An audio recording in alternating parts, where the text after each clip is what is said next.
isang eroplano sa gitna ng paglanding nito sa runway ng airport. Nakaligtas kaya mga pasahero ng eroplano? Mga detalye ng balita, ibabahagi maya-maya.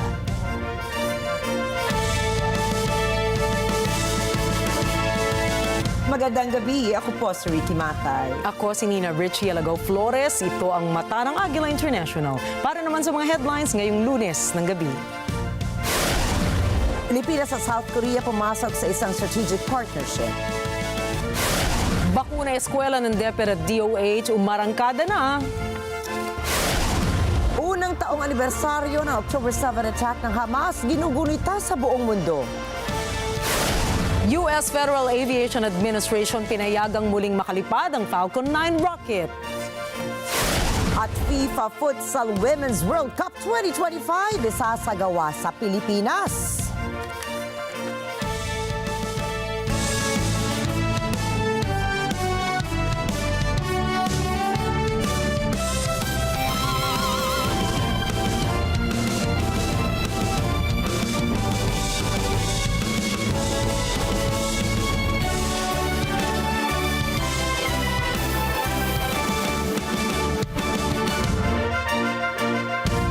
Pagtanggap ni Pangulong Ferdinand Marcos Jr. kay South Korean President Yoon Suk-yeol sa kanyang 2 araw na state visit sa Pilipinas. Sa pagbisita ni President Yoon sa bansa, ay kanyang pinagtibay ang relasyon ng Pilipinas sa South Korea kung saan kapwa sumang-ayon ang 2 lider ng bansa na gawing strategic partnership ang ugnayan nila.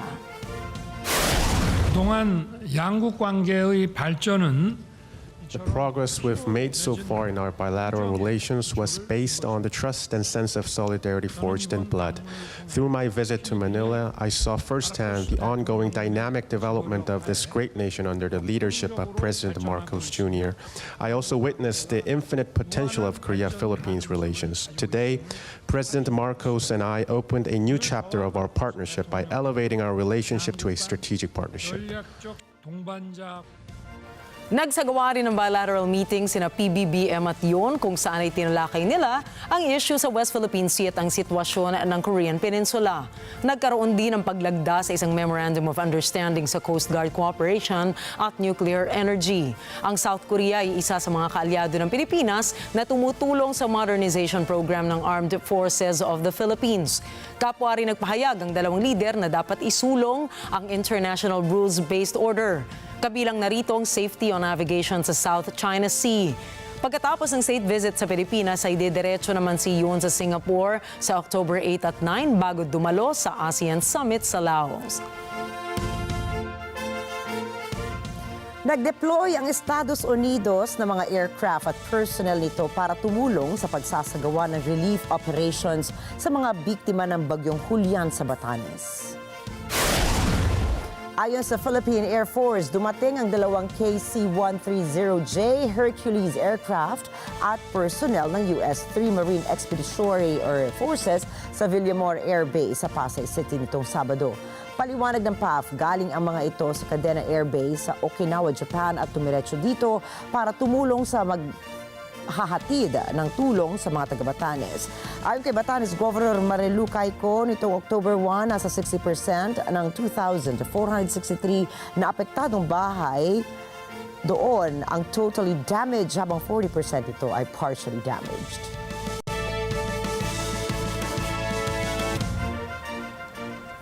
Umarangkada na po ang bakuna eskwela ng Department of Health at ng Department of Education sa layong mabakunahan ang halos 3.8 million public school students mula grade 1 hanggang 7. Isinagawa ang kick-off event ng programa sa pangunguna ni Education Secretary Sonny Angara at Health Secretary Teodoro Herbosa Jr. sa Dr. A. Albert Elementary School sa Sampaloc, Maynila. Layo ng bakuna eskwela na maprotektahan ang mga mag-aaral sa pampublikong paaralan mula sa measles, rubella, diphtheria, tetanus at cervical cancer. Target din ng Health Department na mabakunahan ang halos 973,930 na kababaihang grade 4 students sa mga selected schools ng bakuna kontra HPV. Hinikayat naman ni Secretary Angara ang mga magulang na pabakunahan ang kanilang mga anak para maging protektado sa anumang sakit. Aabuti ng 2 buwan ang vaccination program sa iba't ibang mga eskwelahan sa iba't ibang rehiyon sa bansa. Inaasahan din ang rollout ng programa sa iba't ibang mga rehiyon sa bansa. Nakatakdang umuwi ng Pilipinas ang nasa 100 pang Pilipino mula Lebanon sa darating na October 11 hanggang 28 sa gitna ng pag-atake ng puwersa ng Israel doon. Ayon sa Department of Foreign Affairs o DFA, kabilang sa uuwi ang 15 Pilipino na naudlot ang flight noong September 26. Tiniyak na ahensyang handa silang tanggapin ang mga Pilipinong nais umuwi, subalit ang mga pasaporte ay hawak pa ng kanilang mga employers. I-issuehan naman sila ng travel documents kung walang passport para makauwi na po ng Pilipinas. Dati nang inihayag ni Foreign Affairs Undersecretary Eduardo de Vega na karamihan sa mga Pinoy sa Lebanon ang tumanggi pa na umuwi noon sa bansa dahil anya sa wala raw naghihintay sa kanilang hanap buhay dito sa Pilipinas. Binigyan diin ni De Vega na nirerespeto naman nila ang pasya ng mga ito dahil nakatatanggap pa naman sila ng kanilang sweldo mula sa kanilang mga employers. Samantala, sinabi pa ng DFA na hindi naman kailangang itaas pa sa Alert Level 4 ang sitwasyon sa Lebanon. Ibig po sabihin niyan ay mandatory evacuation. Hinikayat naman ng Philippine Embassy ang mga Pilipino na iwasan o ipagpaliban muna ang pagpunta sa ilang mga lugar sa Israel. Ito'y dahil sa security concerns doon, bunsod na rin ang umiinit na tensyon sa Middle East. Kabilang sa mga lugar na pinapaiwasang puntahan ng embahada ay ang Jerusalem, West Bank, mga lugar na malapit sa border ng Gaza at ng Lebanon, gayon din ang Golan Heights, mga lugar na malapit sa mga sensitibong instalasyon katulad na lamang ng military base at mga pasilidad ng kuryente at tubig. Pinapayuhan ng embahada ang mga Pilipino sa Israel na iwasan munang pumunta kung hindi naman kinakailangan sa mga matataong lugar doon gaya ng mga mall, mga pamilihan, rally o concert. Pinaalalahanan din ng embahada ang mga Pilipinong nasa Israel na huwag kukuha ng litrato o video na mag-uusyoso sa magaganap o nagaganap na kaguluhan o karahasan doon. Payo pa ng embahada sa mga Pilipino, huwag lapitan ang mga Israeli security forces na nakapwesto sa mga sensitibong lugar at ugaliing sumunod sa mga tagubilin ng Israeli security forces. Anila sa unang senyales ng panganib, dapat ay lumikas kaagad at magtungo sa ligtas na lugar ang mga Pilipino. Sinabi ng Department of Agriculture o DA na pinalawak nito ang pagpapabakuna ng mga baboy laban sa African Swine Fever o ASF sa Batangas. Kinimpirma ni Assistant Agriculture Secretary for Swine and Poultry na si Constantine Palabrica ng 350 baboy ang kanilang binakunahan sa International Training Center on Pig Husbandry. Nakapag-develop ng 90% antibodies sa mga nabakunahang baboy sa 2 hog farms sa Batangas. At dahil po dito, ayon mismo kay Palabrica, pinalawig nila ang vaccination upang patunayang epektibo ang AVAC live vaccines laban sa ASF. Mahigit 10,000 dayuhang manggagawa ng Pogo ang nagpasyang i-downgrade ang kanilang visa status. Ayon sa Bureau of Immigration, pinadali na ang mga proseso upang masigurong sumunod ang mga POGO workers sa regulasyong nakasaad sa saligang batas. Ipinaalala rin ng ahensya sa mga dayuhan na magkusang loob na i-downgrade ang kanilang visa bago ang deadline sa Oktubre 15. Nagbabala si Immigration Commissioner Joel Anthony Viado na ang mga hindi makakapagsumite ng tamang dokumento bago ang deadline o hindi aalis ng bansa bago matapos ang taon ay madedeport at ilalagay sa blacklist. Binigyang diin niya na walang magiging ekstensyon para dito at ang mga hindi magda-downgrade matapos ang deadline ay mapipilitang patalsikin mula sa bansa. Arestado ng Philippine National Police o PNP ang 4 na tulak at nasamsam naman ng halos 4 na milyong pisong halaga ng shabu sa isang bypass operation sa Tondo, Maynila noong linggo. Ayon po sa ulat ng PNP Drug Enforcement Group, inaresto ang 4 na hindi pinangalan ng suspect bandang alas 3 ng hapon at nakuha mula sa kanila ang mahigit 500 gramo ng shabu kasama ang ilang ebidensyang hindi kaugnay sa droga. Ang mga naarestong suspect at mga ebidensyang hindi kaugnay sa droga ay pansamantalang nasa kustodiya ng kapulisan sa Camp Bagong Diwa, Taguig City. Samantalang ang mga nasamsam na ebidensya ng droga ay ibinigay sa PNP Forensic Group sa Camp Crame, Quezon City. Muling magpapatupad ng dagdag presyo sa ilang oil products ang mga oil industry firms bukas, Oktubre 8. Batay sa advisories, walang naging paggalaw sa presyo ng kada litro ng gasolina. Itataas naman nila ng 1.20 ang presyo ng kada litro ng diesel. 70 sentimos naman ang taas sa kada litro ng kerosene. Una nang ipinahayag ng Department of Energy na isa sa sanhi ng paggalaw ng presyo ng produktong petrolyo ay ang pagpapatuloy o nagpapatuloy na tensyon sa Middle East.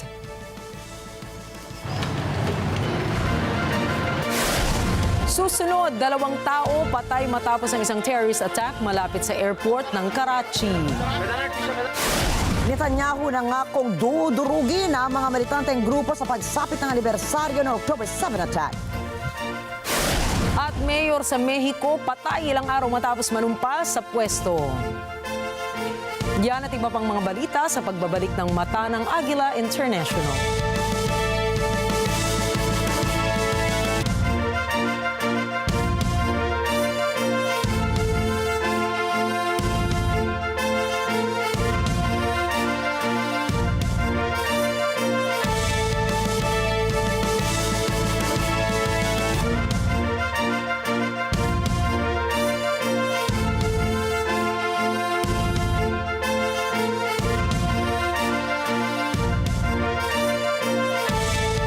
This portion is brought to you by 318 Automart.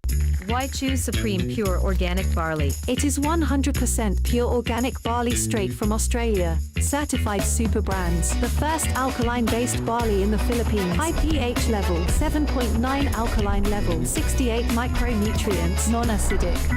It helps boost immune system, improves digestion, high in antioxidants, regulates blood sugar level and cholesterol. Waglan Basta Barley. Dapat alkaline-based Supreme Pure Organic Barley. Ang mga maiinit na balita At rumaratsyad ang usapan ng bayan. ihahatid namin sa 100%! 100% ang pagbabalita. 100% talakayan! Lunes hanggang Biyernes. Alas 5 hanggang alas 7 ng umaga. Live na live sa Radyo Agila 1062 Mega Manila. At sa NET25 100%! 100%! Sa NET25, let's net together. Sa NET25. This Sunday on Cine Throwback.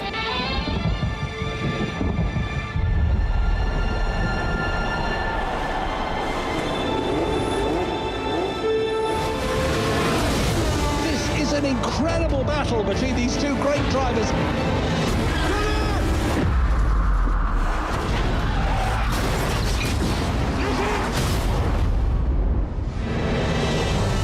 42 days after his near-fatal accident, Niki Lauda will race here today.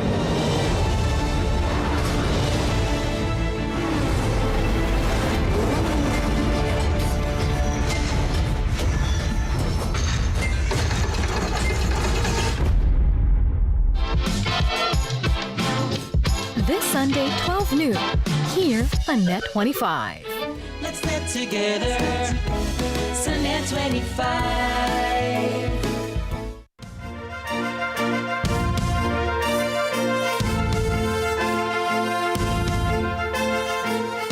Dalawang Chinese nationals ang nasawi sa isang pagsabog malapit sa International Airport sa Karachi, Pakistan noong Linggo ng gabi.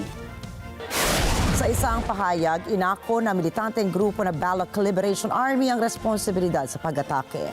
Anila, gumamit sila ng isang sasakyang puno ng mga pampasabog at ang target ay mga Chinese nationals kabilang ang mga engineers.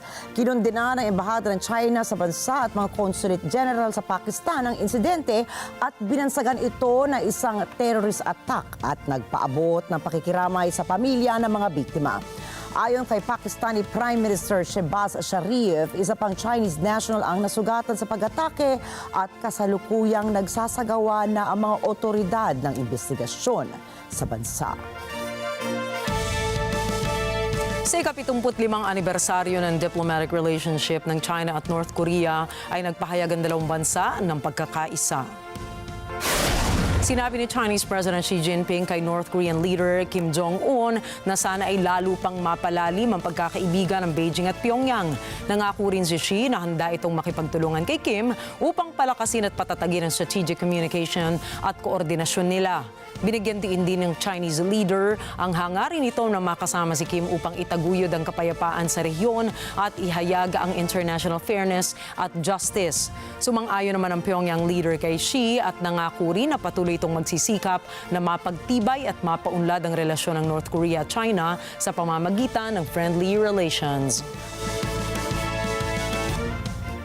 Sa kanyang ika-72 kaarawan, nakatanggap po si Russian President Vladimir Putin ng kanyang mga unang pagbati, kabilang ang isang pagbati na tinawag siyang Tsar o Emperador ng Russia. Ang pagbati nito ay mula kay Alexander Dugin, isang extra or ultra-nationalist Russian sa social media. Matagal nang sinusulong ni Dugin ang pagsasama-sama ng mga teritoryong nagsasalita ng Russian at iba pang lugar sa isang malawak na bagong imperyo ng Russia. Samantala, si Ramzan Kadyrov, pinuno naman ng Chechen Republic ng Russia, ay nagpaabot rin ng mensahe ng pagbati kay Putin at tinawag itong isang mahalagang araw para sa bansa. Nagsagawa ng referendum ang Kazakhstan itong linggo kung dapat ba nilang itayo ang kanilang magiging kauna-unahang nuclear power plant. Sa exit poll ay sinusuportahan nga ng mga botante ang plano. Noong una, humarap ang plano sa pagtutol ng publiko dahil sa pangamba ukol sa mga panganib na posibleng idulot nito at takot na baka makialam ang Russia sa proyekto. Gayunpaman, ayon sa Central Election Commission, halos 70% ng mga botante ang bumoto ng pabor sa proyekto. Sa kabila ng malaking natural gas reserves ng Kazakhstan, umaasa pa rin ang bansa sa mga coal-powered plants para sa kuryente nito. Nakikita ni President Kassym-Jomart Tokayev ng Kazakhstan ang nuclear power bilang paraan upang unti-unting tanggalin ang paggamit ng mga plantang ito na sanhi ng malaking matinding polusyon. Magpapadala ang The Netherlands ng 24 na F-16 fighter jets sa Ukraine sa mga susunod na buwan. Bukod sa pagbibigay ng warplanes, kinumpirma rin ni Dutch Defense Minister Ruben Brekelmans na magbibigay din ang kanilang gobyerno ng $439 million sa Kyiv. Ayon sa kanya, ang pondong ito ay gagamitin para gumawa ng advanced drones na kayang umatake sa mga kalaban hindi lamang sa himpapawid kundi maging sa lupa at sa karagatan. Sa patuloy ng pakikipaglaban ng mga bansa sa Africa sa Mpox, inilungsad ang pagbabakuna laban dito sa Congo sa kauna-unahang pagkakataon. Narito ang report ni Rose Papa-Angeles. Noong Sabado, sinimula ng Congolese health officials ang kanilang kauna-unahang Mpox vaccination campaign. Ito ay isang kritikal na hakbang upang kitilin ang pagkalat ng sakit na ito mula sa epicenter ng Democratic Republic of Congo sa iba't ibang bansa sa Africa ngayong taon. Nagsagawa ng seremonya ang mga opisyal upang markahan ang simula ng pagbabakuna sa isang ospital sa lungsod ng Goma. Una sa pilang health workers upang tumanggap ng bakuna. Para sa isang nurse na si Muhindo Kalala Raymond, bilang health workers, dapat silang unahin upang wag lalong kumalat ang sakit. J'ai été motivé juste pour le vaccin d'aujourd'hui parce que comme nous sommes les personnels de la première ligne, nous sommes censés juste à nous faire vacciner bien avant pour que le virus ne soit pas propagé dans la communauté que nous sommes en train également de protéger. Subalit sa kabila na hakbang na ito, nagbabala ang Health Ministry ng bansa na kakaunti ang mararating ng kampanyang ito dahil sa limitadong resources. Sa kasalukuyan, 265,000 na vaccine doses lamang ang mayroon, ngunit inaasahang darating pa ang karagdagan sa mga susunod na buwan. Ang pagsisimula ng pagbabakuna ay upang punan ang malaking awang kung saan naiwan na ang mga bansa sa Africa. Walang access ang mga bansang ito sa dalawang turok ng bakuna na ginamit noong 2022 global Mpox outbreak. Samantala, ang mga bansa sa Europe at US ay tumanggap ng sapat na bilang. Sa panimula ng taong 2024 na nag-report na ang Congo ng higit sa 30,000 suspected at confirmed cases ng Mpox. 900 at 90 na ang namatay sa taong ito lamang. Ayon sa World Health Organization, 90% ng mga kasong ito ay mula sa Africa. Ayon kay MPOX Incident Manager Bashir Boji, bukod sa pagbabakuna, mahalaga rin ang ibang mga paraan upang pigilan lalo ang pagkalat nito. Nous sommes dans tous les secteurs d'appui et particulièrement aujourd'hui dans le lancement de la campagne de vaccination contre les MPOX qui est extrêmement important dans la lutte contre la transmission, la circulation du virus au niveau du Nord Kivu mais aussi au niveau de tout le pays. Donc nous appuyons les gouvernements au niveau national, au niveau local, au niveau provincial dans cette lutte. Il n'y a pas seulement la vaccination, il y a d'autres interventions qui sont extrêmement importantes. Tout ce qui tourne autour de la communication du risque et l'engagement communautaire, tout ce qui tourne autour du laboratoire et du diagnostic, la surveillance pour savoir le nombre de cas, mais aussi la prise en charge des cas.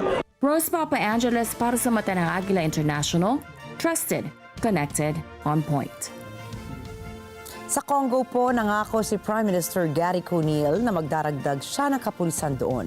Ito ay matapos masawi ang 70 individual at lumikas naman ang libo-libong katao dahil sa gang massacre sa Pont-Sonde.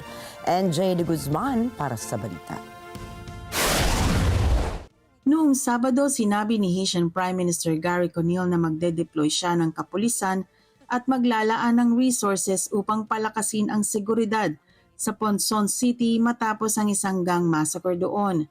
70 ang patay, libo-libo ang napilitang lumikas. Sa kanyang pagbisita sa St. Nicholas Hospital sa St. Mark, ipinangako ni Conil na kasama si resources na ipadadala nila ay helicopters upang patatagin ang kanilang kapasidad. Nous prenons disposition avec bon gens forces de Port-au-Prince qui passent par la route pour venir renforcer. En plus de fait, le gouvernement qui a bâti les moyens, bâti l'hélicoptère pour continuer à renforcer. Pour nous, là, c'est pour nous renforcer la capacité de la police, pour venir faire travail dans la zone, chercher bandits de tous côtés, dénicher pour que la justice soit faite pour mener au devant la. Noong Sabado rin, ayon sa tanggapang pangkomunikasyon ni Conil, nababiyahe ang Prime Minister papuntang United Arab Emirates.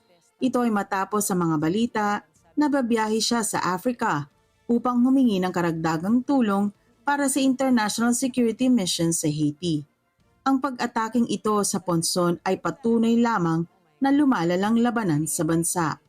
Ayon sa United Nations Migration Agency, sinunog ng gang members ang may 45 mga bahay at 33 mga sasakyan na naging sanhi ng paglikas ng 6,000 mga residente. NJ de Guzman para sa mata ng Agila International, trusted, connected, on point. Isang malawakang protesta ang inilunsad mula sa iba't ibang bansa bilang paggunita sa isang taon na pag-atake ng Hamas sa Israel. Maraming mga protesters ang nagtungo sa kalsada ng Barcelona, Jakarta, Sydney at iba pa para kondinahin ang pagkakasawi ng mahigit 1,000 katao sa Israel. Base kasi sa ilang opisyal ng United Nations, ang nasabing giyera sa pagitan ng Israel at Hamas ay nakapatay na ng mahigit 40,000 tao. Ang mga mamamayan naman ng Israel ay nagsagawa ng vigil sa lugar kung saan ginanap ang Nova Music Fest site. Kasamang dumalo sa nasabing lugar ang mga kaanak ng mga nasawing biktima.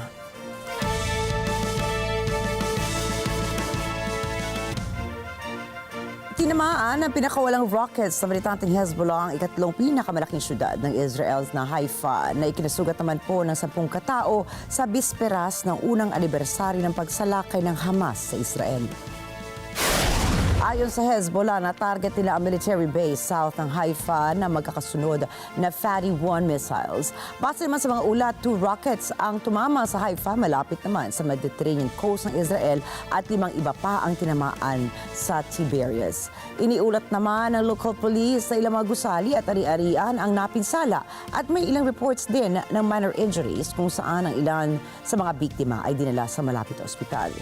Sa panig naman ng Israeli military, iniulat nito na tinamaan ng kanilang fighter jets ang target sa intelligence headquarters ng Hezbollah sa Beirut, kabilang ang intelligence gathering means, command centers at karagdagang infrastructure sites. Sa nakalipas na mga oras din ay tinamaan ng airstrikes ng Israel ang weapons storage systems ng Hezbollah sa Beirut. Gayon din po ang Hezbollah target sa southern Lebanon at Bekaa area.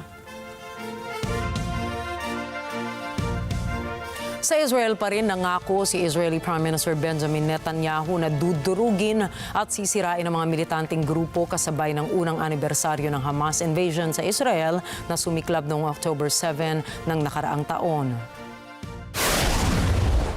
לפני שנה אנחנו ספגנו מכה איומה, וב-12 החודשים שעברו אנחנו משנים את המציאות מקצה אל קצה. וכל העולם משתאה מהמכות שאתם מנחיתים על אויבינו, ואני מצדיע לכם ואומר לכם, אתם דור הניצחון. יחד נילחם ויחד ננצח, בעזרת השם. Sinabi rin ni Netanyahu sa kanyang talumpati na makakamit ng Israel ang tagumpay laban sa mga militante sa Gaza Strip at Lebanon at pinaghanda ang mga ito na maglungsad ng strike laban sa Iran. Inihayag din ni Netanyahu na sa loob ng isang taon, dumanas sila ng matinding dagok at sa nakalipas na 12 buwan, ganap na umano nilang nabago ang realidad ng kanilang buhay. Ginawa ni Netanyahu ang pahayag kasabay ng kanyang pagbisita sa Lebanon border. Samantala, sa panig naman ng Hamas, tinawag ng grupo ang kanilang inilunsad ng October 7 attack bilang glorious at sinabing gumagawa ng bagong kasaysayan ang Palestinians sa kanilang laban.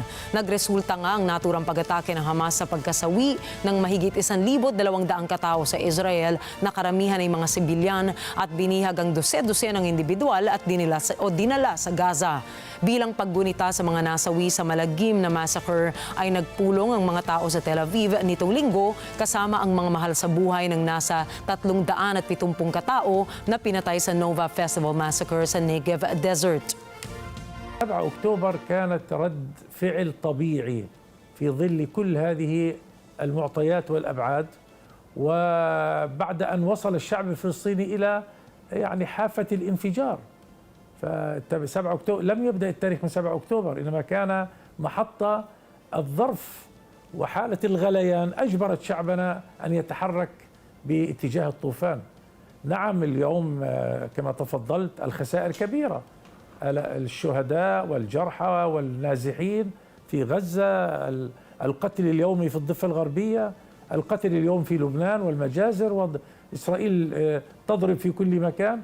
هذا الطوفان 7 أكتوبر كشف عن الوجه القبيح الأكثر قبحا للكيان الصهيوني.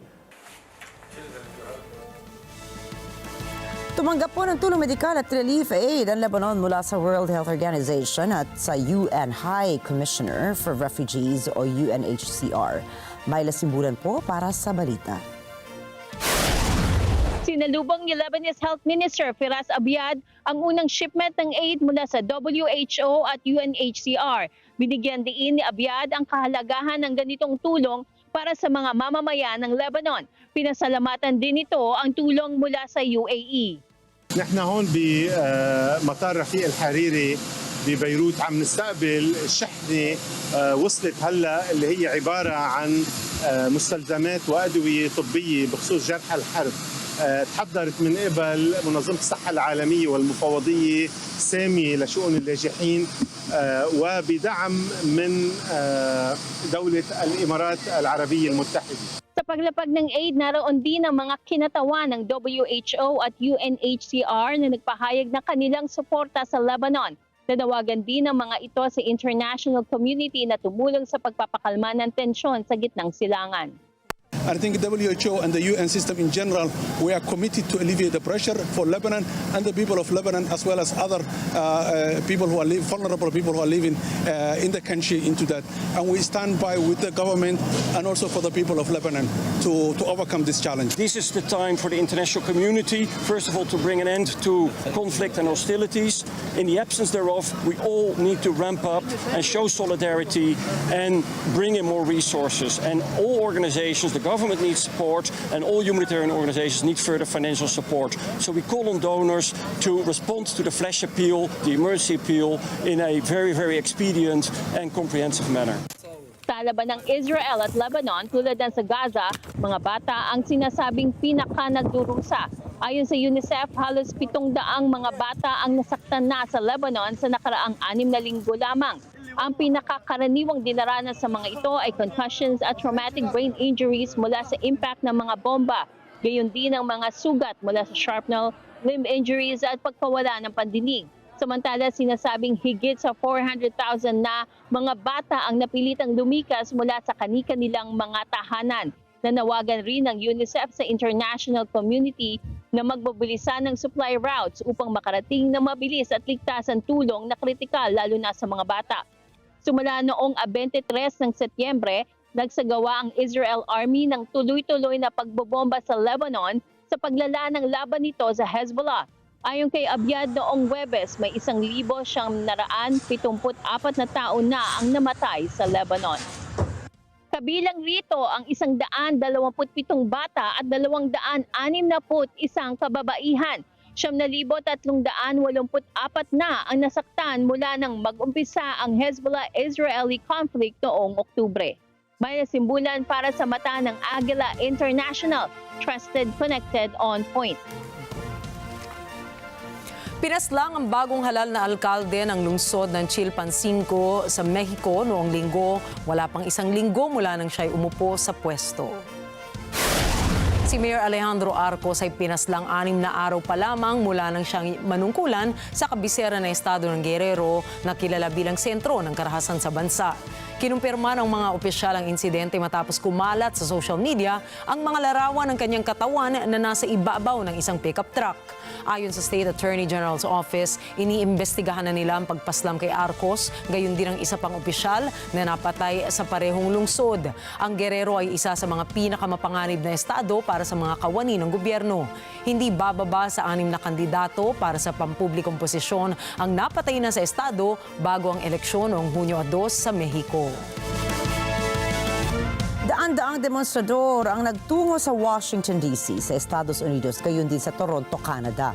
Ito po ay upang ipakita ang kanilang suporta sa mga taga-Palestine at mga taga-Lebanon. Ana Cui para sa balita. Ang pagproprotesta noong Sabado ay 2 araw bago ang unang anibersaryo ng giyera sa pagitan ng Israel at Hamas. Ito ay nang atakihin ng Hamas ang Israel kung saan 1,200 ang namatay at 250 naman ang binihag. Pagkatapos nito sa pagganti ng Israel, 42,000 Palestinians na ang namatay at may 2.3 million ang napalikas mula sa kani-kanilang mga tahanan. Kamakailan, sinimulan na rin ng Israel ang pambobomba sa Lebanon halos 1 taon matapos ang palitan ng putok nito sa Hezbollah. Para sa isang demonstrador na si Anisa Dawahadi ng Palestinian Youth Movement, hiling nila ang arms embargo sa Israel. Hindi anya sila titigil hanggat hindi napapalaya ang Palestine. And we're here today to grieve over the loss of over 100,000 martyrs, but to uplift the calls for mobilizing and organizing and resistance in support of the Palestinian people. And so through that, our role here in the United States and specifically here in Washington, D.C. is to uplift the demand for an arms embargo on Israel and is to demand that our politicians, the Biden administration and the next administration, whoever that may be, to end all U.S. aid and end its complicity in this genocide. We know that without the financial backing and the diplomatic cover that the U.S. is providing on Israel, we know that this genocide would not have been possible. And so we're here outside of the White House to demand this arms embargo now and to reaffirm that we have been out here for 365 days and we will continue to mobilize and take the streets for the liberation of Palestine. Para naman sa iba, ang pagpunta sa demonstrasyong ito kahit maliit ay kontribusyon para makatulong sa mga taga-Gaza. Because I feel helpless and I feel depressed almost for like a year now, seeing like these atrocities every day, and you feel very helpless, and you know there is really nothing much you can do to stop this, and it's been a difficult feeling, and coming here like makes me feel like, you know, I'm able to contribute something that is very small, but at least this is what I can do. Tinawag na war crime ni Sarah Rasik ang ginagawa ng Israel, hindi lamang sa Palestinians kundi pati na rin anya sa mga Lebanese.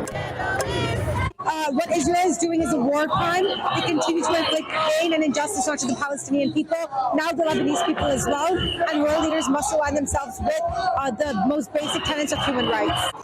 Ayon kay Israeli military spokesperson Rear Admiral Daniel Hagari, napatay na ng Israel ang may 440 Hezbollah fighters sa ground operations nito sa southern Lebanon. Nawasak na rin anya nito ang may 2,000 Hezbollah targets. Ayon sa Israel, nais nilang makabalik ng payapa ang libo-libo nilang mga mamamayan sa kani-kanilang mga tahanan sa northern Israel na binobomba ng Hezbollah mula pa noong 8 ng Oktubre. Dahil sa impact ng laban sa mga sibilyan, kumalat ang pambuo ng mundong pagpoprotesta. Noong Sabado, daan-daang libo ang nagtungo sa mga kalye ng malalaking lungsod sa mundo dahil sa napipintong ika-1 anibersaryo ng gyera.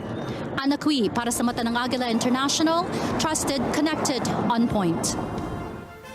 Nagbigay ng reaksyon si Pangulong Joe Biden ng Estados Unidos ukol sa nahintong port strike doon. Alamin natin ang mga detalye mula kay Jeff Sanidad. Sinabi ni Presidente Joe Biden na nakaiwas ang bansa sa isang malaking krisis nang matapos ang port strike. Anya, naipakita ng kasunduan ang kahalagahan ng kolektibong tawaran o collective bargaining. The past 2 days we've gotten some very good news about the American economy. Just yesterday, shipping carriers, after some discussion, an International Longshoremen Union came to an agreement to keep ports in the East Coast and the Gulf ports open. We averted what could have become a major crisis for the country, and a tentative agreement which includes record wage increases for dock workers and shows the importance of collective bargaining and represents, I think, critical progress toward a strong contract. Noong Biyernes, nagbukas muli ang mga daungan sa East Coast at Gulf Coast ng US matapos magkasundo ang dock workers at port operators ukol sa sahod. Napigilan nito ang muntik ng pinakamalaking paghinto ng industriya sa loob ng halos kalahating siglo. Subalit sinasabing matatagalan bago maayos ang cargo backlog dahil sa nangyari ng mga nakaraang araw. Natapos ang strike ng maaga kaysa sa inaasahan ng investors. Sinasabing sakit ng ulo ng administrasyon ni Pangulong Biden ang strike bago ang eleksyon sa Nobyembre sa laban ng Donald Trump at Kamala Harris. Binantaan ng strike na bulabugin ang employment figures na ilalabas bago ang eleksyon. Ani Biden, ang nangyaring pagkakasundo ng mga partido ay serbisyo sa mga mamamayan ng US. Kung hindi anya nagkasundo ang mga ito, haharap ang bansa sa isang napakalaking suliranin. It was truly a service to the American people for all these parties to come together to respond to our request to keep the ports open. I was determined to avert a crisis at this moment because it's a critical moment. If we didn't do this now, we'd have a real problem. Jeff Sanidad para sa Mata ng Agila International. Trusted, connected, on point. Susunod, isang eroplano sumiklab sa gitna ng paglanding nito sa Las Vegas. Falcon 9 rocket launch ng SpaceX inaprubahan na ng FAA. At cuts tour ni Olivia Rodrigo sa Philippine Arena, isang malaking tagumpay. Mga detalye ng mga balita sa pagbabalik ng Mata ng Agila International.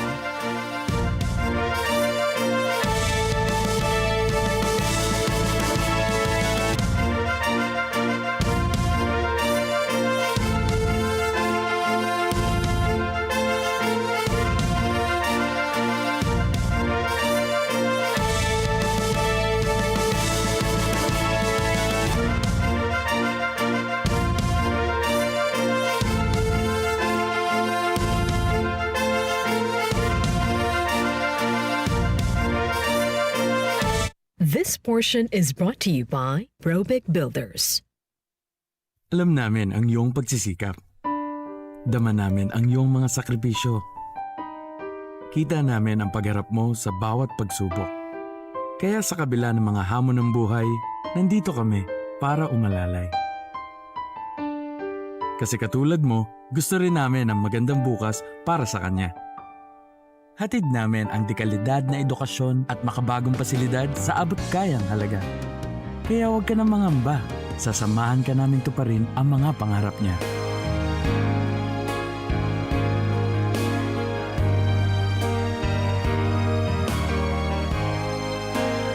Maaasahan mong sulit dito ang mga pinagsikapan mo.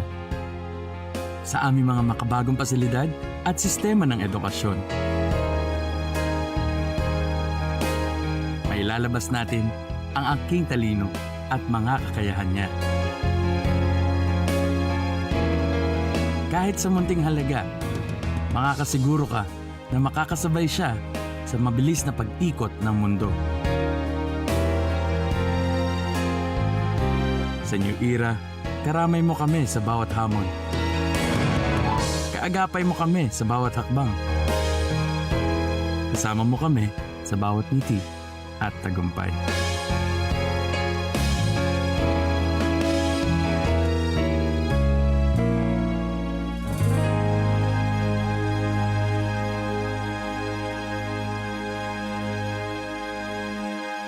This portion is brought to you by North Luzon Express Terminal.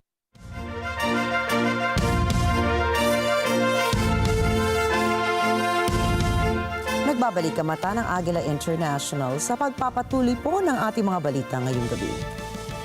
Sumiklab ang Flight 1326 ng Frontier Airlines sa gitna ng landing nito sa Harry Reid International Airport sa Las Vegas, USA. Ayon sa kalatas na nilabas ng Frontier at US Federal Aviation Administration, nagdeklara ang piloto ng eroplano ng isang emergency landing na mabalot ng usok ang cockpit. Paliwanag ng airport officials, sumiklab ang eroplano dahil sa pumutok na gulong nito. Kaagad namang naapula ang apoy mula sa eroplano at ligtas na nailikas ang 170 pasahero at 7 crew. Kasalukuyan po nagsasagawa ng hiwalay na investigasyon ng US National Transportation Safety Board sa naganap na insidente. Samantala, nilamon ng apoy ang 700 square meter na shopping complex sa Dagestan, Russia. Ayon sa ulat ng Russian Emergency Ministry, sumiklab ang apoy mula sa household appliance ng shopping mall. Nadamay ang kalapitan ng soft toys outlet na naging sanhi ng malawakang pagkalat ng apoy sa buong complex. Wala namang napaulat na nasaktan o nasawi sa insidente.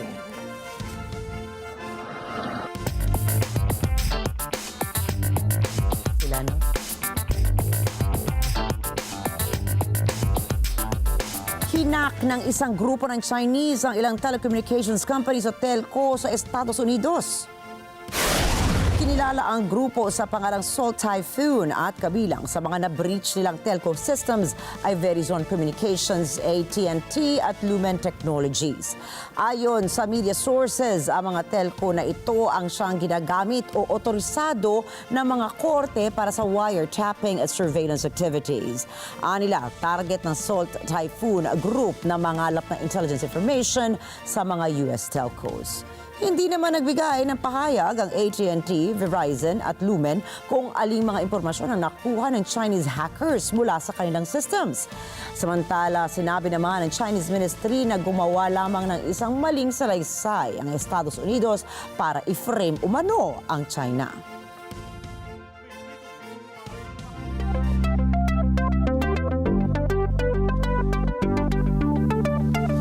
Aprobado na ng US Federal Aviation Administration o FAA ang muling pagbabalik ng Falcon 9 rocket sa kanyang space mission.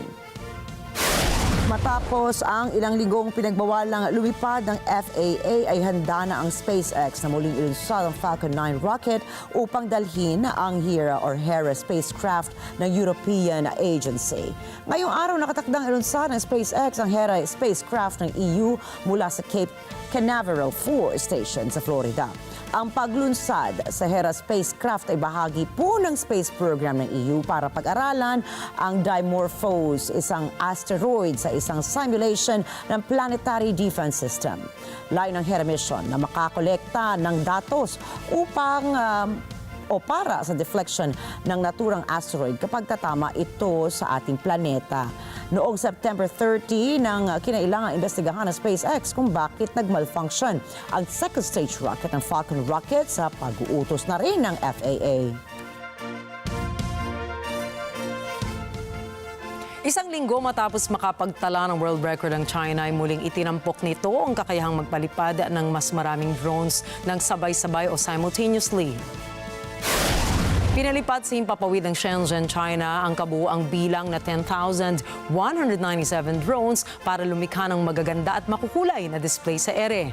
Ang tema ng kanilang display ay City of Sky, maybe Shenzhen. Kita sa video ang nakamamanghang mga imahe ng floating metropolis, mga hayop at mga figures na nagsasagawa ng martial arts.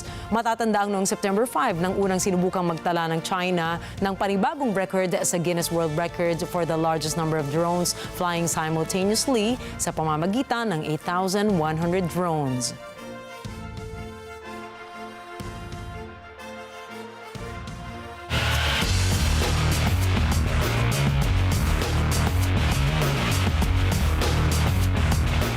Kinumpirma naman po ni Federation International de Football Association o FIFA President Gianni Infantino na gaganapin sa Pilipinas ang nakatakdang pagbubukas ng inaabangang inaugural FIFA Futsal Women's World Cup 2025 sa darating ng Nobyembre.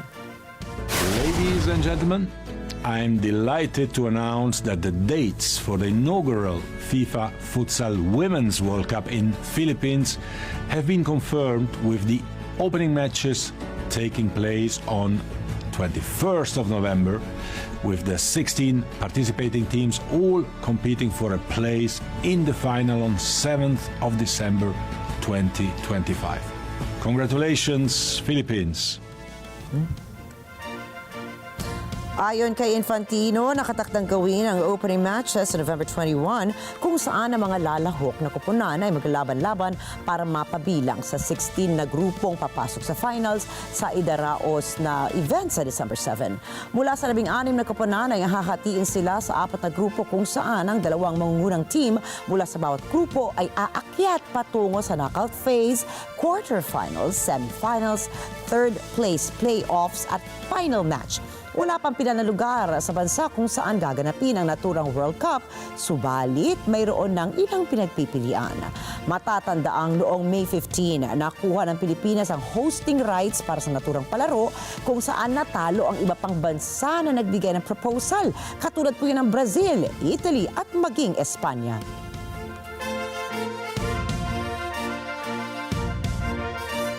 Matagumpay na nadepensahan ni Alex Pereira sa ikatlong pagkakataon ang UFC Light Heavyweight World Champion. Pinatumban niya kasi ang challenger na si Khalil Roundtree Jr. sa main event ng UFC 307 na ginanap sa Delta Center, Salt Lake City, Utah. Sa simula pa lamang ay naging agresibo na si Roundtree, subalit kalmado lamang na kumukuha ng punto si Pereira habang inaasinta ang kanyang kalaban.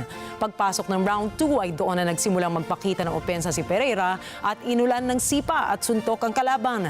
Dahil sa matinding sugat na tinamo ni Roundtree sa ika-4 na round ay ipinatigil na ng referee ang laban. Mayroon ng 12 panalo at 2 talo si Pereira, habang si Roundtree naman ay mayroong 14 na panalo at 6 na talo.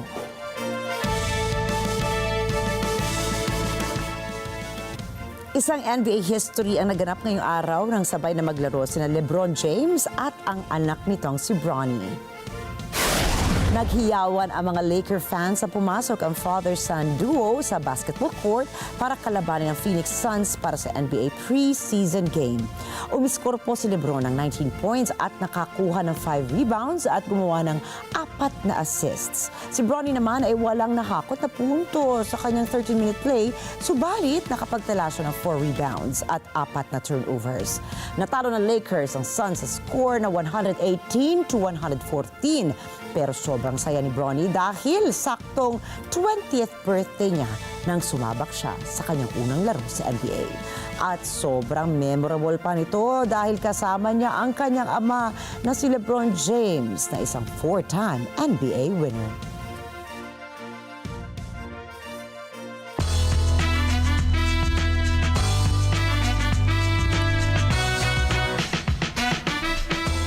Sinimulan na ng Hollywood actor na si Keanu Reeves ang kanyang professional auto racing career. Nitong weekend ay lumahok ang aktor at natapos ang Toyota GR Cup sa Indianapolis Motor Speedway. Sa kabuuang 33 racers ay nasa 25th place ito sa race 1 itong Sabado at naging 24th place naman sa race 2 noong Linggo. Muntik pa itong mabalahaw sa damuhan at mabangga ang isang sasakyan matapos niya mag-spin out subalit hindi siya nagtamo ng kahit anong injury sa naturang insidente. Kasama niyang nakilahok si YouTube influencer at Dude Perfect star na si Cody Jones. Taong 2009 ang lumahok na rin ito at nagwagi sa Long Beach Toyota Grand Prix Celebrity Racing Event. At isang dream come true para sa Filipino-American singer na si Olivia Rodrigo ang kanyang naging unang concert sa Pilipinas na ginanap po nitong Sabado lamang. Ginanap ang Guts Tour ni Rodrigo sa Philippine Arena kung saan mahigit 55,000 fans ang nanood at sumuporta sa Grammy Awards singer-songwriter. Pinasalamatan ni Rodrigo ang lahat ng kanyang fans na nakisabay sa pagkanta at pagsayaw ng mga hit songs niya katulad po ng Good For You, Driver's License at Traitor. Itinuturing din ng singer-songwriter na ang Pilipinas ang may pinakamalaking venue sa kanyang Guts concert. Nangako rin si Rodrigo na ang malaking porsyento ng kita ng 1,500 pesos na halaga ng tickets niya ay mapupunta sa Fund for Good Initiative na nagbibigay suporta sa edukasyon ng mga kababaihan. Ibinigay niya ito sa Jepigo para suportahan ang pangangalaga sa kalusugan ng mga kababaihan sa Pilipinas.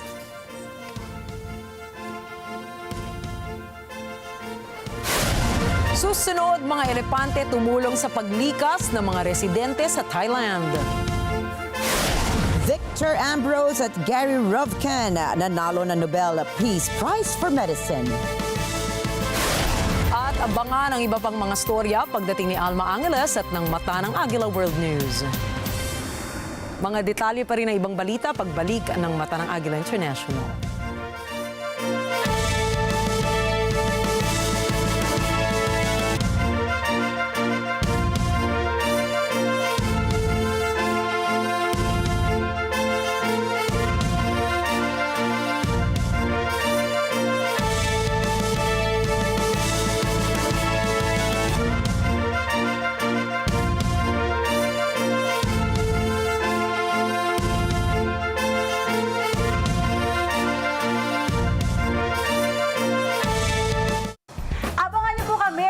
Sabado at Linggo, 8 to 9 a.m. Dito lang yan sa NET25. Ito ang tahanan. Ako po si Ate Sherilyn.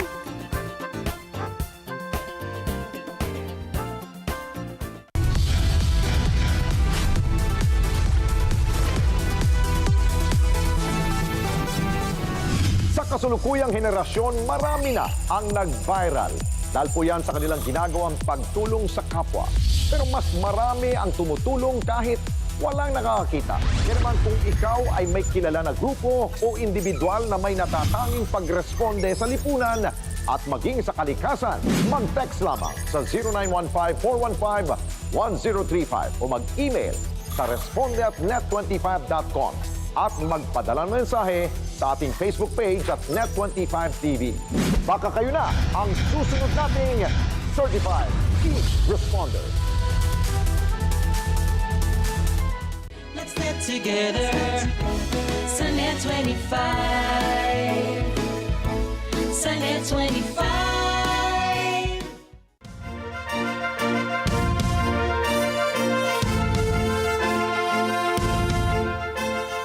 Nasa 100 elepante ang nailikas mula sa isang nature park matapos bumaha sa ilagang parte ng Thailand. Makikita sa video ang paglikas ng mga turista gamit ang mga naturang elepante mula sa Elephant Nature Park malapit sa lungsod ng Chiang Mai. Nasa 2 elepante na ang naitalang nasawi dahil sa biglaang pagtaas ng tubig mula sa ilog Ping na dumadaloy sa kahabaan ng rehiyon. Nahihirapan ang mga kawani ng Nature Conservation Facility dahil karamihan sa populasyon ng kanilang mga elepante ay bulag na o may pisikal na kapansanan na nagiging hadlang sa kanilang transportasyon patungo sa mas mataas na lupa. Sa ngayon ay patuloy na umaakyat pa rin ang level ng tubig at kasalukuyang naghahanap pa ng mga kaswalidad ang mga otoridad buhat ng bagyong Yagi na mas kilala sa atin bilang bagyong Enteng. Sa ngayon ay ilang komunidad sa May Rim District ng Chiang Mai ang tuluyang nalubog sa baha. Nanalo po sina American scientist Victor Ambrose at Gary Revcan ng 2024 Nobel Prize in Physiology or Medicine para sa kanilang pagtuklas ng microRNA. Ano nga po ba itong microRNA? Ito po ay tumutulong sa pagkontrol ng gene activity na nagbibigay daan sa mga cells na magsagawa ng iba't ibang tungkulin nito sa katawan na ipapaliwanag din sa microRNA kung bakit nagkakaiba-iba ang mga cells sa katawan ng tao kahit na pare-pareho pa ang genetic information sa DNA. Inilarawan ng Nobel Committee ang trabaho ni Ambrose at Revcan bilang isang makabagong pagtuklas na nagbukas ng isang bagong prinsipyo ng gene regulation na mahalaga para sa mga multicellular organisms kabilang na ang mga tao. Si Ambrose ang unang taong nag-clone ng microRNA noong taong 1993 habang si Revcan ay gumawa ng sarili nitong pagtuklas noong taong 2000. Ayun. Alam mo, sobrang promising talaga ng mga breakthrough ngayon sa medicine. Kasi syempre, napakarami na ngayon. Dahil sa laki na rin ng populasyon ng mundo, sobrang dami nagkakasakit. And it's good that we have these advancements in medicine. So may promise, di ba? Sabi nga natin, doon sa horizon, may promise ng paggaling sa Sabi nga maraming nila, tao. di ba, kahit na bilyonaryo ka pa, at the end of the day, health is wealth. Kaya sana din dito rin sa ating bansa ay mabigyan natin ng lubos na suporta lalo ng ating gobyerno ang mga medical advancements. Ay parang di ba hindi na tayo kailangan lumayo pa, di ba? Pag kailangan ng medical health. Alam mo, ang dami nagkakasakit ngayon, Nina, di ba? Tsaka sa totoo lang, ang daming mahuhusay. Ay, diba? oo. Yung mga siyentipiko, mga doktor na talagang yung buong buhay, buong puso nila, inilalagay nila sa mga developments nga sa medisina, sa agham, di ba? Na it's good na in the near future, baka nga pati cancer magkaroon na ng cure. We can only hope right now. And congratulations to our new Nobel Peace winners for medicines. Malay mo, next time naman, Pilipino naman yung congratulate we natin. keep hoping. Yes. That time will come for us. Tingnan nga natin kung ano naman ang dala ni Alma. Dahil ito, parating na po siya. Subalit tandaan po mula Lunes hanggang Biyernes, narito kami ni Nina para maghatid ng balita sa amang dako ng mundo. Happy Monday, everyone! Muli ako po si Ricky Matay. Ako si Nina Richie Alago Flores. Ito ang Mata ng Agila International. Para naman sa mga balitang nangyari sa iba't ibang panig ng mundo, punta naman tayo kay Alma Angeles para sa Mata ng Agila World News. Take it away, Alma.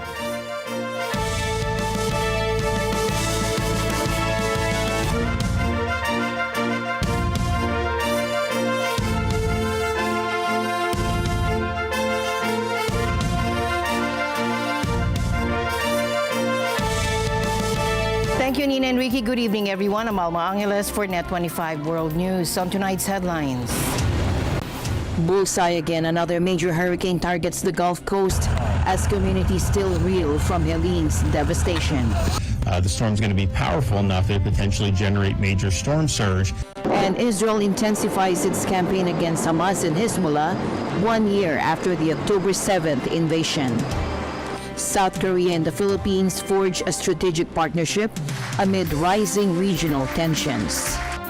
I welcome the Republic of Korea's efforts to promote peace and stability in the Korean Peninsula. The audacious initiative and the August 15 Unification Doctrine are important efforts in this regard. We agreed to enhance our cooperation in the defense industry. In particular, Korea will actively take part in the Re-Horizon 3 phase of the modernization of the AFP. The news starts now.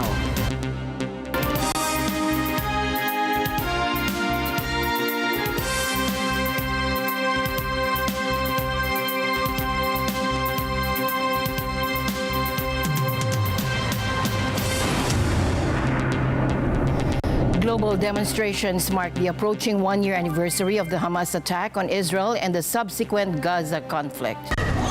Tens of thousands took to the streets worldwide, with most rallies showing solidarity with Palestinians in Gaza. All we want is to free our people in Palestine and Gaza, the small children who die there every day. It's heartbreaking.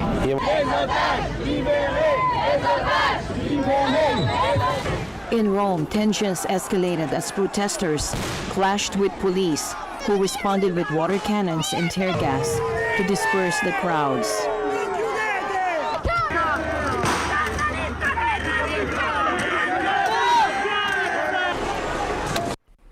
Meanwhile, the situation in the Middle East continues to intensify. Israel has launched new airstrikes on targets in Beirut, with powerful explosions rocking the Lebanese capital.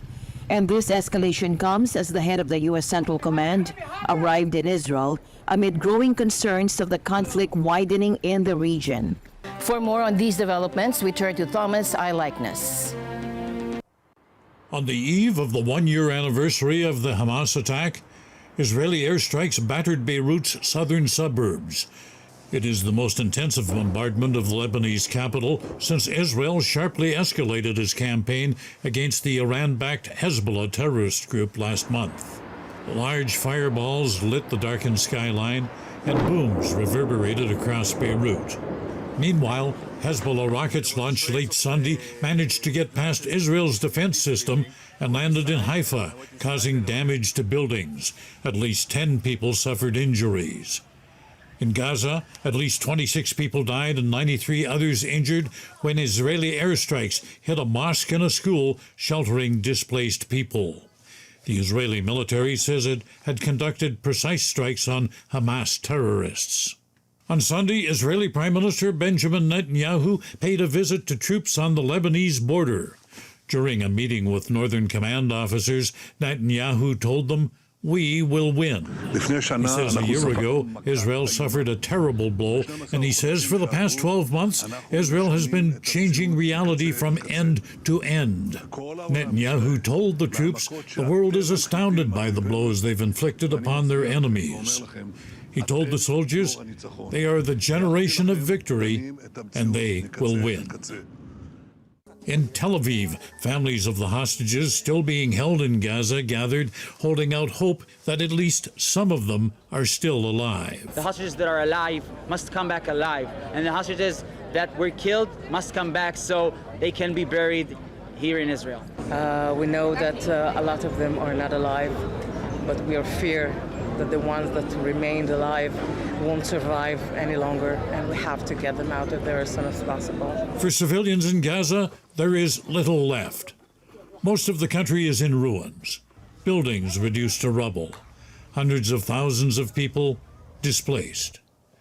Environmental toxicologist Dr. Morzan Savasia Safani says those who have survived the war will now face a battle with disease. We know that while thousands of them are dying right now, after we are able to stop Israel from bombing Gaza and Lebanon, we are going to face massive, massive epidemics of cancer and birth defects in the population. Around the world, thousands of pro-Palestinian demonstrators protested on the weekend, calling on Israel to free Gaza. Israeli supporters countered with rallies of their own, saying they are standing up to hate. According to Jewish tradition, a year after an event of trauma and loss, we are compelled to cease our mourning. But it is impossible not to mourn when 101 Israelis remain in that hell, and when our community here locally reels from unprecedented scales of anti-Semitism. As the Israeli-Hamas war enters its second year, the human toll continues to soar. In Gaza, that number is more than 42,000 now. In Lebanon, more than 2,000 civilian lives have been lost as Israel ramps up its offensive against Hezbollah. And with neither side showing any signs of having an appetite for a ceasefire, those numbers will continue to grow. Thomas Eyelikeness, NET25 World News. It's day 365 since Wiwaro Siuan's son was taken as hostage by militants in Israel. She's marking the eve of that grim anniversary in northeastern Thailand. Her son, Wachara Siuan, is one of 6 Thais believed to be held captive by Hamas since the Israel-Hamas conflict that began on October 7th, 2023. However, it's been 1 year since Siuan's family has heard from him. We can only pray to God. Asking people doesn't give us answers, and even the village chief or headman cannot confirm anything. We have nothing but our prayers to God. According to Thailand's foreign ministry, 30 Thai laborers were abducted to Gaza during an attack that day by Hamas militants. 24 have been released safely. Before the war, Wachara and his younger brother went to work in Israel to clear family debt and cover their father's medical bills. He was working at an avocado farm in southern Israel, one of the 30,000 Thai laborers working in agriculture before the war. Every month they send money home to help out and to renovate their house. But since his capture, the family has struggled. A tighter budget has seen the family work harder. They've had to rely on income from farming and rubber tapping. To make matters worse, after Wachara went missing, his father's condition grew worse. ถ้าจะถามถึงความรู้สึกผมก็หนักอยู่ครับผมเคยเข้าโรงพยาบาล 2-3 รอบนะเกี่ยวกับเรื่องของลูกนี่ความดันอะไรก็ขึ้นต้องนอนโรงพยาบาลถึง2 รอบ 3 รอบเกี่ยวกับลูกชายคนนี้ก็มันอดคิดไม่ได้ไง ตั้งแต่วันที่เกิดเหตุจนถึงทุกวันนี้ยังคิดถึงลูกอยู่ตลอดเวลา Siuan says she wants to stay strong for her family, especially for her 9-year-old granddaughter, who is Wachara's daughter. I recall what my son said to me. He told me, "Mother, as long as I'm not dead, you don't have to worry. I will provide everything for you." That was how he encouraged me. The Israeli government paid compensation to Wachara's family in July. Using that, the family paid off their debt and bought the land her son had promised to buy her. It was hoped that he would build a house there for himself and his daughter to live in. I wish for this brutal war to end. I'm just an ordinary Thai person caught in these terrible events. Everyone has suffered enough, and I have suffered enough too, waiting for my son. For over a year now, I've been waiting, and I still haven't heard anything about how my son is doing. I love you, my son. I'm always worried about you. I'm waiting for you to come back. Everyone misses you. If there's a chance, if anyone can help, please do.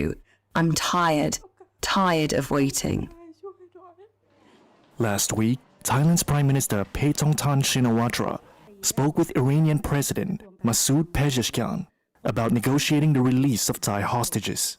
During their discussions, she asked for more support to free the remaining 6 Thai hostages.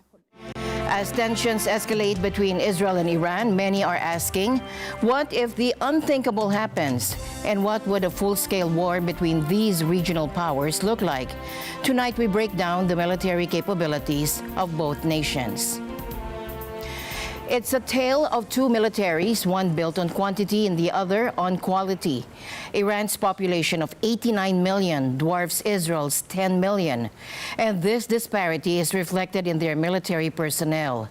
Iran boasts 580,000 active troops and 200,000 reservists, while Israel maintains 170,000 active personnel backed by 465,000 reservists. But in this potential conflict, numbers don't tell the whole story. Israel's military budget stands at $24.4 billion, more than double Iran's $10 billion. Add to that $3.8 billion in annual U.S. military aid, and the technological gap becomes clearer. Let's break it down. On land, Iran produces its own tanks, but they're based on outdated designs. Israel's Merkava tanks are among the world's most advanced. Now, in the skies, Israel's advantage is stark. While Iran relies on aging F-4s and F-14s, Israel counters with state-of-the-art F-35 stealth fighters and advanced F-15s and F-16s. They have no air power. They have no real air force. I mean, they have drones, but they're basically completely outperformed in the airspace. And Israel has full dominance of the airspace in both cases, in Gaza and also in southern Lebanon, which means it makes it very difficult for Hezbollah to operate in the open in a conventional sort of military way. So we will see, similar to Gaza, we will see Hezbollah trying to exploit the terrain and exploit their tunnel systems, exploit their hideouts and fortifications across southern Lebanon, attack the Israelis from the rear, trying to avoid open combat as much as possible, because that's when you are being struck from the air, and basically wait for a sort of short range direct infantry engagement. But Iran has its own strengths. Its vast missile arsenal can strike targets up to 2,000 kilometers away, putting all of Israel within range. And Iran's drone program, particularly the Shahed models, has proven both cheap and lethal. Now, Iran also benefits from regional proxies, like Hezbollah in Lebanon, reportedly armed with over 70,000 rockets and missiles. There's also the nuclear question. While never officially confirmed, Israel is believed to possess nuclear capabilities, a game-changing factor in any conflict scenario. As tensions continue to rise, one thing remains clear. While military analysts can debate the outcome, any conflict between these powers would have catastrophic consequences for the entire region. Tensions are escalating in the South China Sea as the Philippines joins Vietnam in condemning what they call an unjustified assault by China on Vietnamese fishermen. A new confrontation is heating up in the already contentious waters of the South China Sea. The Philippines is backing Vietnam's claim that Chinese officials beat Vietnamese fishermen and seized their equipment near the disputed Paracel Islands last Sunday. Philippine National Security Advisor Eduardo Año didn't mince words. Año said this country stood with Vietnam in denouncing Sunday's egregious act. China maintains the fishermen were there illegally. This latest incident adds to growing tensions in a region where China claims roughly 90% of the strategic waterway, using what it calls a 9-dash line.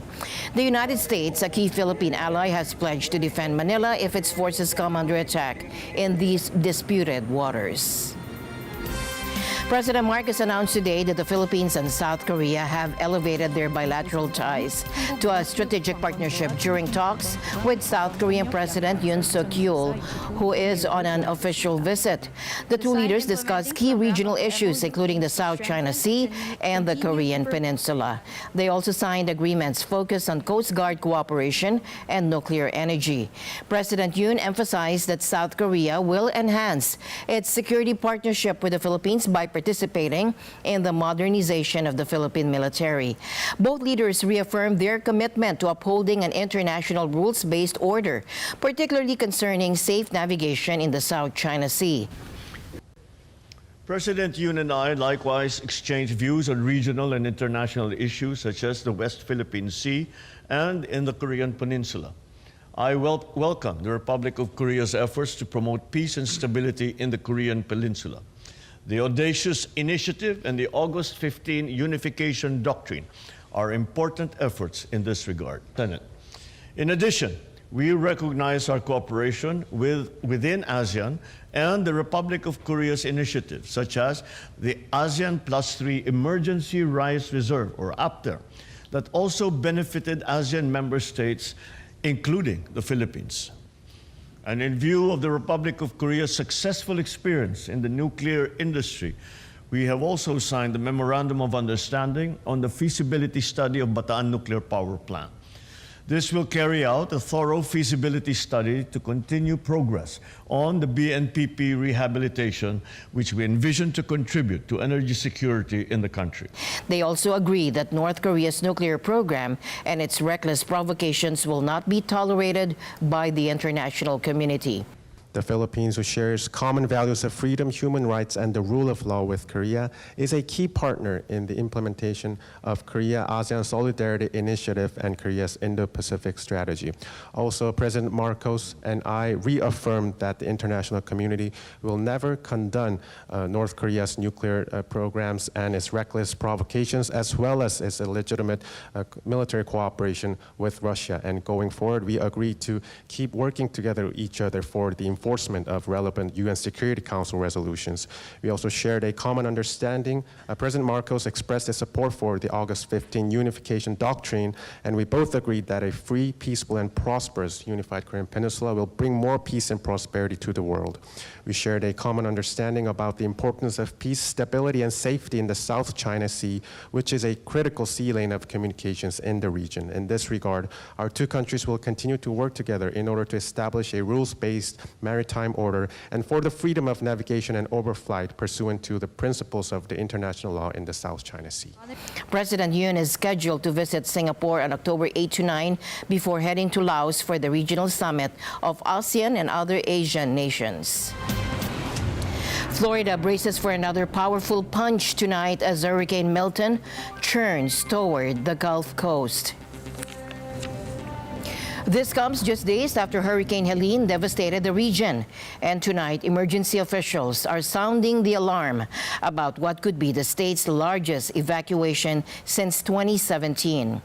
The struggle to bring supplies to areas already devastated by Helene will now face yet another round of storm surge just over 1 week later. These are obviously local decisions about evacuation, but you have a storm where the range of possibilities are basically the entire Florida peninsula and the Gulf Coast. The storm's going to be powerful enough to potentially generate major storm surge. Mandatory evacuation orders up and down the Gulf Coast, 50 counties under a state of emergency, and that is every county south of the Panhandle. One massive risk here, the debris piles left over from Helene.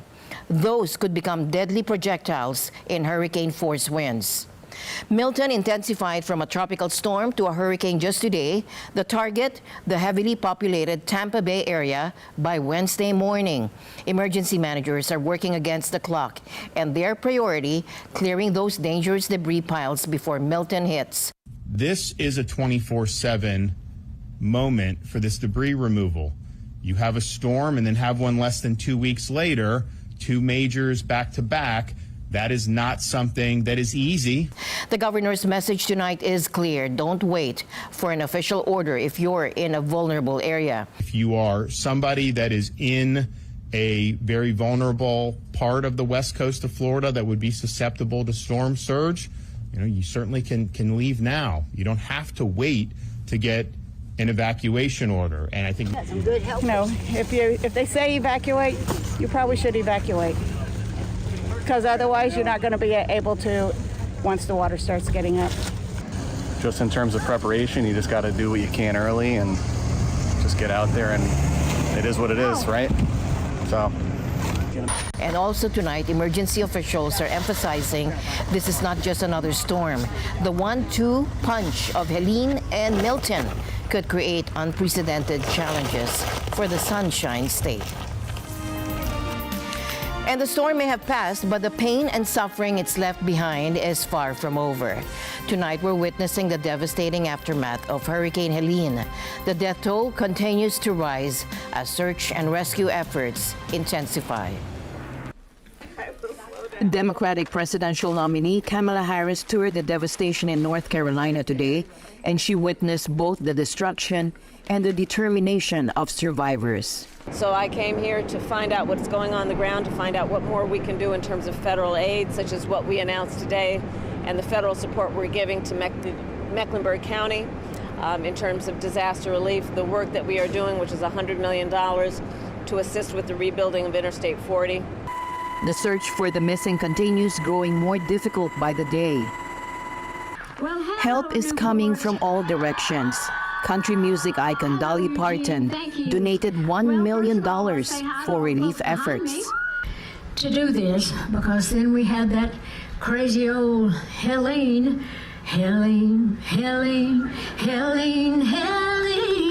you came in here and broke us all apart. Helene, but we're all here to mend these broken hearts, and that's what I'm doing here. So today I wanted to announce that from myself personally, just from my own bank account, I'm donating $1 million today. The impact reaches far beyond the storm zone. A shuttered North Carolina medical factory has triggered nationwide IV fluid shortages, and General Motors has halted production at plants in Texas and Michigan due to broken supply chains. But community spirit remains strong in Asheville. The local high school has become a relief center, serving hot meals to those in need. Well, we had the resources and the ability, and it's good to help people if you're able to. So we just packed up the truck with what we had and made the 10-hour trip south. You know, Gatorade water, MREs, baby supplies, clothing, shovels, gloves, you know, lots of different things. I walked into this building on Friday and it was completely empty. And I thought, wow, we'll never fill this up. And a week later, it's completely full. And that's only because of the generosity of citizens across our state and our nation. They are coming from everywhere. Truckload after truckload of water and diapers. And we've never experienced anything like this before. I used to go to the coast, and if a hurricane was headed that way, I would joke and I'd say, I'm going back to the mountains where we don't have this kind of weather, but we had this kind of weather, and it's been devastating. But we'll get through it. We're tough. We're North Carolinians, and we know how to deal with stuff like this. Relief supplies continue to arrive by air to the hardest hit areas. As night falls, the work continues. Search teams press on, and communities pull together, and thousands of storm survivors face yet another night of uncertainty. And the news continues here on NET25 World News. We'll be right back. Stay tuned.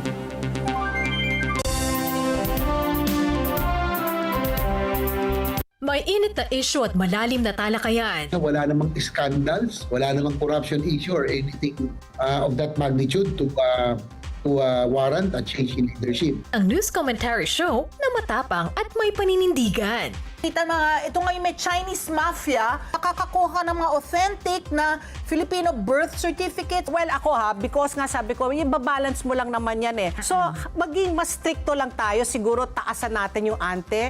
Ano sa palagay nyo? Monday to Friday, 8 to 10 a.m. Dito lang sa NET25.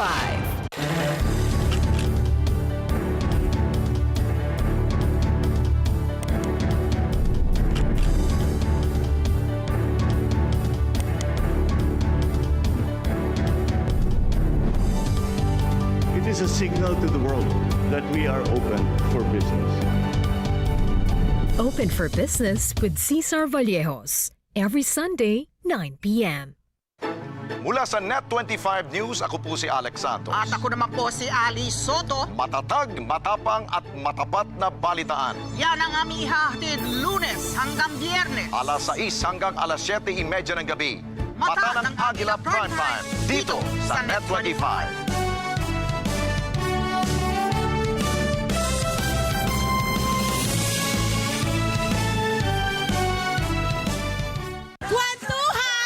Tawanan! Masasarap na agahan!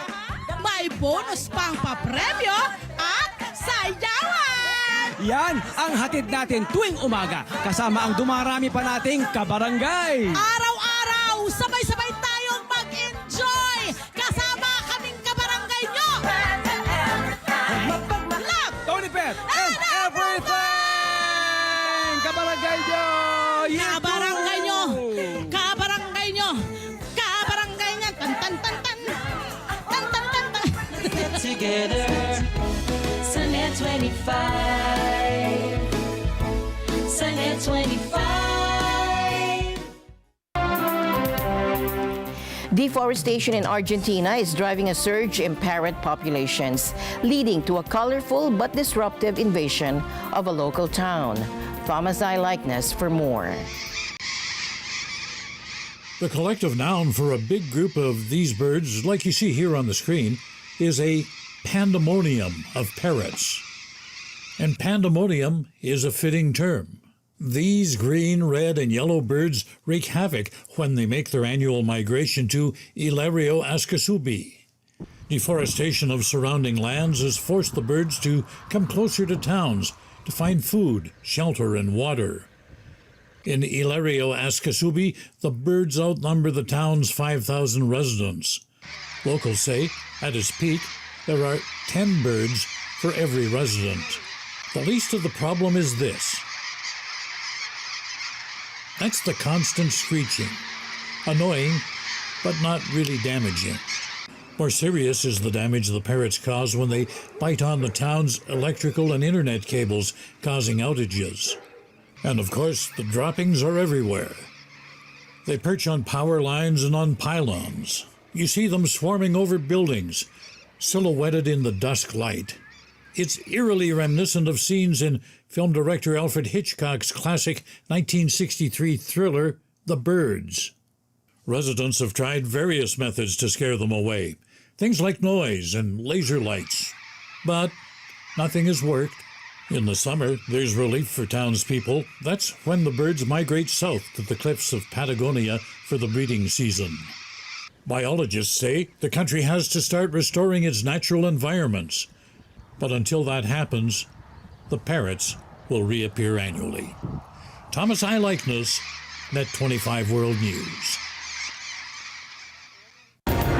A centuries-old tradition took center stage in Catalonia as the Castells competition returned.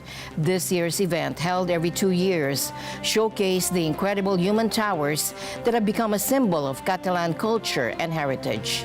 Take a look. The Castells competition is held every 2 years. It brings together the best human tower groups from across Catalonia to showcase their strength, coordination, and intricate formations. Human towers, also known as castells, are constructed by castellers standing on each other's shoulders to build structures of incredible height and complexity. About 11,000 spectators were on hand to watch the event, which is deeply rooted in Catalan culture. One participant, Joaquim, says it brings families together. But the competition can be dangerous. It can result in injury. Human towers is very important and very different from other activities because it involves families. The grandfather, the daughter, the granddaughter, and they come together to the same activity and they belong to the same group in equal conditions. It is not the father, it is not the son. They are just members of the group, all in the same quality. A total of 42 teams participated in the event. The final round featured 12 teams competing for a €16,000 prize. Human towers were added to UNESCO's list of intangible cultural heritage of humanity in 2010. The first Castells competition in Tarragona Bullring took place in 1932. The competition has been held every other year since 1970. EJ Gonzalez for NET25 World News. And that's it for tonight's broadcast. For everyone here on NET25, I'm Alma Angeles. Thank you for joining us. Good night.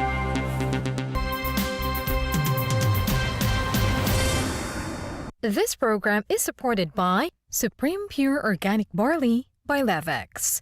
First alkaline-based pure organic barley. Every sip is full of beneficial nutrients. Wag basta barley. Dapat alkaline-based Supreme Pure Organic Barley. Alam na ng lahat? Ano ka ba, Shane? May gusto sa'yo yung Johnny na yan.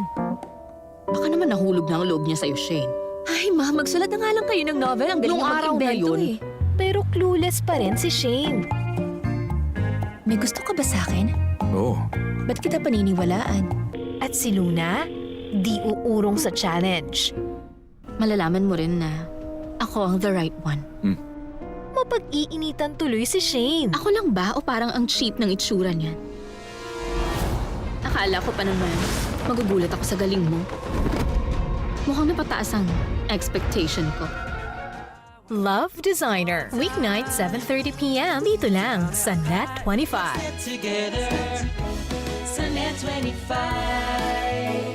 Work ni Tanya. Okay, sige. Bakit naman pinadala mo to sa client ang hindi ko pa napipirmahan? May nag-leak ng plano natin at kayo ng managing director ang in charge sa project na yon. Kaya responsibilidad nyo ang nangyari. Nag-issue ng memorandum ang board na sinuspende si director. At dahil dyan, napapabayaan na nga ba ang kanyang mag-ama? Mahal mo pa ba kami ng anak mo? Ha? Anong pinagsasabi mo dyan? Dahil dyan sa malaking ambisyon mo sa buhay. Palagi kami pagod at stress ng anak mo, mapasaya ka lang. Pagod na ako. Pagod na akong ipagsiksikan ng sarili ko sa'yo. Strict ang mami ko. Gabi-gabi, 9 p.m. on NET25. Let's get together sa NET25.